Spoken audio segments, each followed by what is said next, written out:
தமிழகம், புதுவை மற்றும் காரைக்கால் பகுதிகளுக்கான தினசரி வானிலை அறிக்கை. கடந்த 24 மணி நேரத்திற்கான வானிலை தொகுப்பு. தமிழகத்தில் ஒரு சில இடங்களில் மழை பெய்துள்ளது. புதுவை மற்றும் காரைக்கால் பகுதிகளில் வறண்ட வானிலை நிலவியது. கடந்த 24 மணி நேரத்தில் பதிவான மழையளவு: திருநெல்வேலி, ஊத்து, காக்காட்சி ஆகிய பகுதிகளில் தலா 2 சென்டிமீட்டரும், திருநெல்வேலி மாஞ்சோலையில் 1 சென்டிமீட்டரும் மழை பதிவாகி உள்ளது. வெப்பநிலை பற்றிய குறிப்பு: அதிகபட்ச வெப்பநிலையாக ஈரோட்டில் 34.6 டிகிரி செல்சியஸ் பதிவாகி உள்ளது.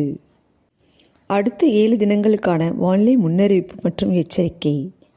வடகிழக்கு பருவமழை தென்னிந்திய பகுதியிலிருந்து ஜனவரி 15ஆம் தேதி முதல் விலகுவதற்கு வாய்ப்புள்ளது. குமரிக்கடல் மற்றும் அதனை ஒட்டிய பகுதிகளில் ஒரு வளிமண்டல மேலடுக்கு சுழற்சி நிலவுகிறது.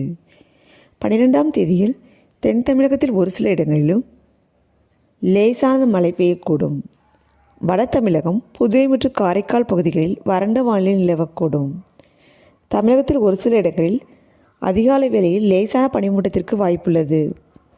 13ஆம் தேதியில் தமிழகம், புதுவை மற்றும் காரைக்கால் பகுதிகளில் வறண்ட வானிலை நிலவக்கூடும். தமிழகத்தில் ஒரு சில இடங்களில் அதிகாலையில் லேசான பனிமூட்டத்திற்கு வாய்ப்புள்ளது. 14ஆம் தேதி முதல் 16ஆம் தேதி வரை தமிழகம், புதுவை மற்றும் காரைக்கால் பகுதிகளில் வறண்ட வானிலை நிலவக்கூடும். சென்னை மற்றும் புறநகர் பகுதிகளுக்கான வானிலை முன்னறிவிப்பு. அடுத்த 48 மணி நேரத்திற்கு வானம் ஓரளவு மேகமூட்டத்துடன் காணப்படும். நகரின் ஒரு சில பகுதிகளில் லேசான பனிமூட்டத்திற்கு வாய்ப்புள்ளது. அதிகபட்ச வெப்பநிலையாக 31 டிகிரி செல்சியஸ் மற்றும் குறைந்தபட்ச வெப்பநிலையாக 22 டிகிரி செல்சியஸாக இருக்கக்கூடும். மீனவர்களுக்கான எச்சரிக்கை. 12ஆம் தேதியில் குமரிக்கடல் பகுதிகள் மற்றும் அதனை ஒட்டிய மன்னார் வளைகுடா பகுதிகள், மாலத்தீவு பகுதிகள் மற்றும் அதனை ஒட்டிய தென்கிழக்கு அரபிக்கடல் பகுதிகளில் சூறாவளி காற்று மணிக்கு 40 முதல் 45 கிலோமீட்டர் வேகத்திலும் இடையிடையே 55 கிலோமீட்டர் வேகத்திலும் வீசக்கூடும்.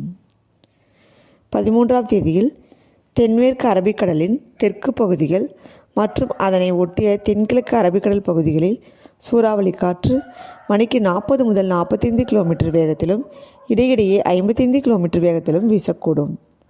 மேற்குறிப்பிட்ட நாட்களில் மீனவர்கள் பகுதிகளுக்கு செல்ல வேண்டாம் என்று அறிவுறுத்தப்படுகிறார்கள்.